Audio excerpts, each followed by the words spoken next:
বাংলাদেশের অবস্থা কি? বাংলাদেশ আসলে কোন দিকে চাইতেছে বলুন তো? বাংলাদেশে আসলে এই মুহূর্তে রাজনৈতিক একটি শূন্যতার জায়গা সৃষ্টি হয়েছে, যেহেতু বাংলাদেশের রাজনৈতিক বিগত সময়ে রাজনীতির যে পরিসরটা ছিল পুরোটুকুই আওয়ামী লীগ এবং তাদের যে অঙ্গ সংগঠন তারা এখানে এককভাবে দাপিয়ে বেরিয়েছে। সেই জায়গায় যখন আজকে আওয়ামী লীগ চলে গিয়েছে, তাদের পতন হয়েছে, তারপর কিন্তু একটা রাজনৈতিক যে মাঠ, সেই মাঠে কিন্তু আসলে একটি বলবো যে খুব বেশি প্রতিযোগিতামূলক একটা মনোভাব সৃষ্টি হয়েছে। এবং তার চাইতে বড় ব্যাপার হলো বাংলাদেশে এই মুহূর্তে পুলিশ প্রশাসন খুব বেশি কার্যকর হিসেবে আমাদের এখনো ভিজিবল হচ্ছে না। যেমন অপারেশন ডেভিল হান্ট বা অন্য কোনো অপারেশন যাই হোক না কেন, এটি কিন্তু শুরু হচ্ছে অনেক দেরিতে। এটি শুরু হওয়ার কথা ছিল আরো আগে। আচ্ছা, হয়তো সরকার পারেনি, কারণ প্রশাসন বা পুলিশ খুব বেশি কার্যকর ছিল না। তো সার্বিকভাবে আমি মনে করি যে বাংলাদেশে কিছু অপ্রীতিকর ঘটনা ঘটছে, এটি যেমন সত্য, কিন্তু আমার মনে হয় যে এখানে সরকার বা প্রশাসনের তরফ থেকে চেষ্টাও আছে। আচ্ছা। আব্দুল্লাহ, আপনার কাছে একই প্রশ্ন শেয়ার করবো। আপনার কাছে কি মনে হয় বাংলাদেশ আসলে এই মুহূর্তে যে নানা ধরনের উদ্বেগ উৎকণ্ঠা কিন্তু আছে সাধারণ মানুষের মধ্যে, আসলে বাংলাদেশ কোন দিকে যাচ্ছে? ধন্যবাদ এটিএন নিউজের এই শো যারা দেখছেন এবং দেখবেন ভার্চুয়াল জগতে, সবাইকে শুভেচ্ছা জানাচ্ছি। প্রশ্নটা যেটা করেছেন তার সঙ্গে একটা উত্তর দিতে গেলে যে প্রশ্নটা আসে সেটা হচ্ছে বাংলাদেশ কোথায় ছিল, কোথায় যাচ্ছে, এই প্রশ্নের সাথে কিন্তু কোথায় ছিল সেটাও কিন্তু যুক্ত। এখন থেকে 6 মাস আগে বাংলাদেশ কোথায় ছিল? বাংলাদেশ ছিল একটা অন্ধকার যুগে, জাহেলিয়াত যুগ বলা যায়। 15 বছরের দুঃশাসন, অপশাসন, নিপীড়নের শাসন, এসবের মধ্য দিয়ে একটা অন্ধকার যুগে বাংলাদেশ ছিল। সেটা এই যে বৈষম্য বিরোধী ছাত্র আন্দোলনের একজন নেতা এখানে আছেন, তাদের নেতৃত্বে এবং রাজনৈতিক যেগুলো ফ্যাসিবাদ বিরোধী রাজনৈতিক শক্তিগুলোর নেতৃত্বেই মূলত এই বাংলাদেশকে আলোর পথে কিন্তু নিয়ে যাওয়ার জন্য এত অকাতরে জীবন দিয়েছে ছাত্র জনতা। তো আমি বিশ্বাস করি যে 15 বা 5ই আগস্টের পরে, গত বছর 5ই আগস্টের পরে বাংলাদেশ আলোর পথে যাচ্ছে, অন্ধকার থেকে আলোর পথে যাচ্ছে। এই আলোর পথে যাওয়ার পথে, আলোর পথটা কিন্তু অত্যন্ত কণ্টকাকীর্ণ, এটা কিন্তু খুব মসৃণ না। কারণ 15 বছর বাংলাদেশের সমস্ত প্রতিষ্ঠানকে ধ্বংস করে দেওয়া হয়েছে। কোনো সাংবিধানিক প্রতিষ্ঠান নাই, কোনো বাহিনী নাই, কোনো বিচার ব্যবস্থাটাকে ধ্বংস করে দেওয়া হয়েছে, নির্বাচন ব্যবস্থাকে তছনছ করে দেওয়া হয়েছে। এভাবে যতগুলো প্রতিষ্ঠান আছে একেবারে এক ব্যক্তির ইচ্ছার মানে চাওয়া পাওয়ার উপর নির্ভর করে পুরো একটি রাষ্ট্র চলেছে। তো সেই জায়গা থেকে গত 5ই আগস্টের পরে বাংলাদেশটা যখন নতুন রূপে, নতুনভাবে, নতুন বাংলাদেশ হিসেবে যাত্রা শুরু করেছে, তো এখানে তো একটা শূন্যতার জায়গা আছে যে একটা রাজনৈতিক সরকার যেভাবে তাদের যে গ্রাসরুট লেভেল পর্যন্ত যে একটা তাদের নেটওয়ার্ক থাকে, কমান্ড থাকে, সেই জায়গায় একটা ঘাটতি আছে। সেই ঘাটতি নিয়েই কিন্তু ডক্টর ইউনূস নোবেল বিজয়ী, যিনি বিশ্বনন্দিত ব্যক্তিত্ব, তার নেতৃত্বে যে সরকারটি চলছে, 6 মাস পূর্ণ হয়েছে মাত্র একদিন আগেই। তো এই যাত্রা আমি মনে করি বাংলাদেশ সেই অন্ধকার থেকে আলোর পথে যাত্রা করেছে, কিন্তু সেই যাত্রাপথটি অত্যন্ত পিচ্ছিল হওয়ার কারণে মাঝে মধ্যে হোঁচট খাচ্ছে, মাঝে মধ্যে কণ্টকাকীর্ণ হওয়ার কারণে মাঝে মধ্যে একটু ধাক্কা খাচ্ছে। কিন্তু নিশ্চিতভাবে আমি বলতে পারি এটা অন্ধকার থেকে আলোর পথেই যাত্রা শুরু করেছে। সেই যাত্রা যেহেতু কণ্টকাকীর্ণ, যে কারণে এই যাত্রায় আমরা সত্যিকারের আলোর জায়গাটাতে, আলো পর্যন্ত পৌঁছতে আমাদেরকে একটু সময় লাগবে, এটাই খুব স্বাভাবিক। যে কথাটি আপনি বলেছেন যে আপনার প্রারম্ভিক কথায় যে আমরা নানান ধরনের ঘটনা প্রবাহ গত কয়েকদিন দেখেছি, এটা ঠিক। গত 6 মাসে অনেকগুলো, একটা পুরো বাংলাদেশটাকে একটি দাবির দেশে পরিণত করা হয়েছে, ঢাকা শহরটা একটা দাবির শহরে পরিণত করা হয়েছে। আজকেও আমরা দেখেছি বিভিন্ন জায়গায় যে আন্দোলন, শাহবাগের মতো মোড়কে সেখানে বন্ধ করে দিয়ে।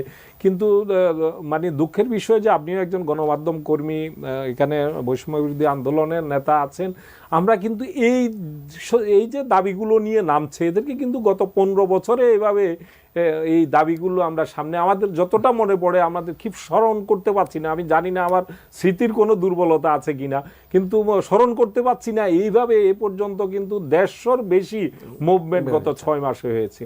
তো এই যে সুযোগ সন্ধানী গ্রুপ আমরা, হ্যাঁ গত 15 বছরে মানুষ মুখ খুলতে পারে নাই, বলার স্বাধীনতা ছিল না, চাওয়ার স্বাধীনতা ছিল না, লেখার স্বাধীনতা ছিল না। আমরা যে আজকে আপনি যে বিষয়বস্তুটা নির্ধারণ করেছেন, এরকম বিষয়বস্তুও কিন্তু 5ই আগস্টের আগে নির্ধারণ করতে আপনাকে 10 বার ভাবতে হয়েছে যে দেশ কোথায় যাচ্ছে। কারণ দেশটা সবসময় বলা হয়েছে যে উন্নয়নের হাইওয়েতে দেশ আছে। তো সুতরাং আপনি এই প্রশ্ন করারও কিন্তু 5ই আগস্টের আগে কোনো সুযোগ ছিল না। এখন অন্তত এই বিষয়টা স্বাধীনভাবে নির্ধারণ করতে পারছেন, এটাই আমি মনে করি একটা আলোর পথে যাত্রার একটি অংশ। তো সেই জায়গাটাতে অন্যান্য ইস্যুগুলো নিশ্চয়ই আছে। আপনি যদি অপারেশন চলছে সেটা নিয়েও কথা যদি এই কথা বলবো, আমি মাহিন সরকার আপনাকে অপারেশন করে ডেভিল হান্ট নিয়ে একটু কথা বলি। আপনি বলছিলেন যে আপনাদের প্রত্যাশা ছিল যে এমন একটি অপারেশন অনেক আগেই শুরু যেন হতো। আমার প্রশ্ন হচ্ছে এখন পর্যন্ত সারা দেশে 1308 জন গ্রেপ্তার হয়েছে এই অপারেশনে ডেভিল হান্টে। আপনাদের প্রত্যাশা কি, আসলে আপনারা কি চান যে এই ডেভিল হান্টের মাধ্যমে কারা আসলে গ্রেপ্তার হবে? শুধু কি আওয়ামী লীগের নেতাকর্মী তারাই গ্রেপ্তার হবেন, বা আপনাদের প্রত্যাশা এটা কি?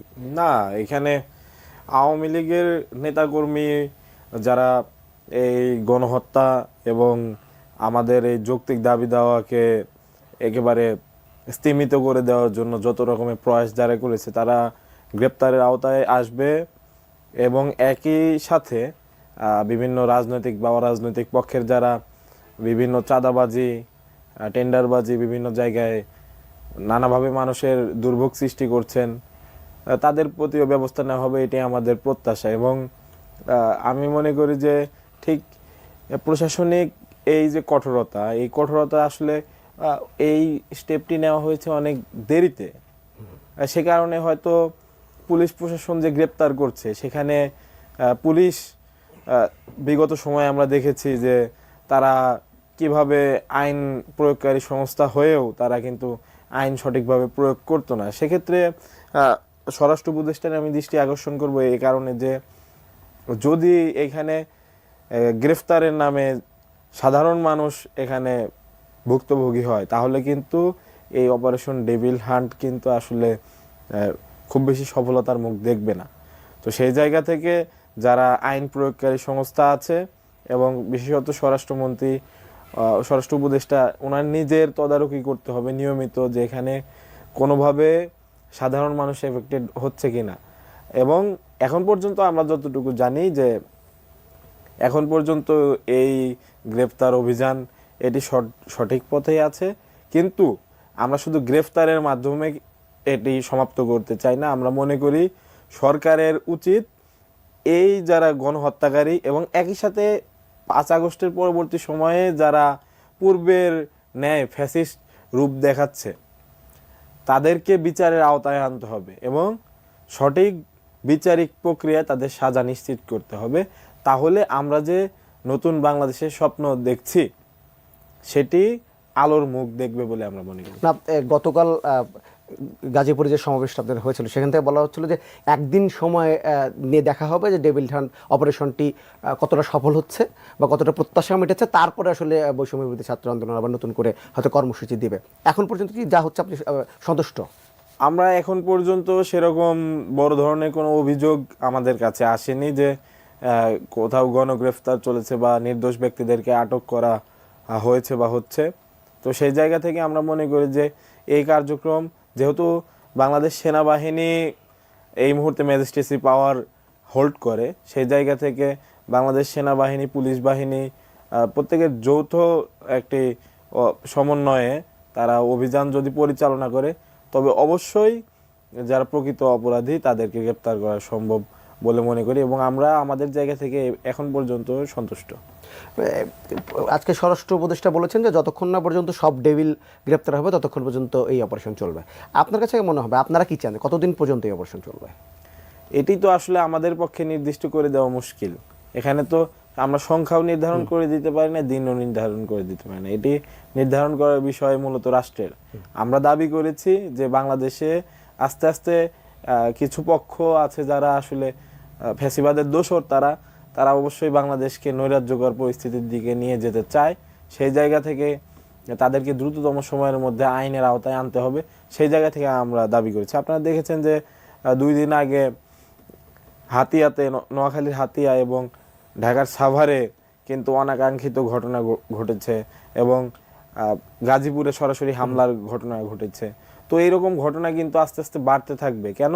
কারণ রাষ্ট্রীয় যে আইন প্রয়োগকারী সংস্থা তারা কিন্তু খুব বেশি অ্যাক্টিভিটি দেখায়নি। এর পাশাপাশি বলতে চাই, সেনাবাহিনী তাদের কাছ থেকে আমরা যেটি আশা করেছি সেরকম রেসপন্স কিন্তু পাওয়া যায়নি। তো এই জায়গা থেকে কিন্তু ফ্যাসিবাদের যারা দোসর তারা কিন্তু সাহস পেতে পারে এবং এলাকায় এলাকায় কিন্তু উল্লেখযোগ্য হারে মামলা হওয়ার কথা থাকলেও বিভিন্ন কারণে, রাজনৈতিক বা অরাজনৈতিক কারণে, বিভিন্ন পক্ষ বিপক্ষের যে ইন্টারেস্ট, সে কারণে হয়তো মামলাও হয়নি, বা মামলা যদি হয়েও থাকে সেখানে কিন্তু একটি গণমামলা বা সেখানে মামলা ব্যবসা চলেছে। তো সবকিছু মিলিয়ে এই বিষয়গুলো কিন্তু তদারকি রাষ্ট্রকেই করতে হবে এবং আমরা অবশ্যই, যেহেতু এটি শুরু হয়েছে, এটিকে অ্যাপ্রিসিয়েট করি এবং আমরা আশাবাদী এখানে প্রকৃত যারা অপরাধী তারা অবশ্যই গ্রেপ্তারের আওতায় আসবে। জি, বাংলাদেশে যদি আমি বলি, বাংলাদেশে অনেকগুলো কিন্তু এই ধরনের অপারেশন হয়েছে, র্যাব দিয়ে অপারেশন করা হয়েছে, পুলিশ দিয়ে অপারেশন করা হয়েছে। এখন পর্যন্ত বাংলাদেশে এই ধরনের যতগুলো অপারেশন হয়েছে, শেষ পর্যন্ত কি দেখা যায় পলিটিক্যাল গভর্নমেন্ট আন্ডারে যেগুলো হয়েছে, যে একটা দিন শেষে সফলতার চেয়ে সমালোচনা গিয়ে বেশি হয়ে গেছে বাংলাদেশে। এই যে অপারেশন ডেভিল হান্ট শুরু হলো, আপনার কাছে কি মনে হয় যে সেটা যদি দীর্ঘ দিন ধরে চলে তাহলে এই সমালোচনাটা একটা ভয় থেকে যাবে?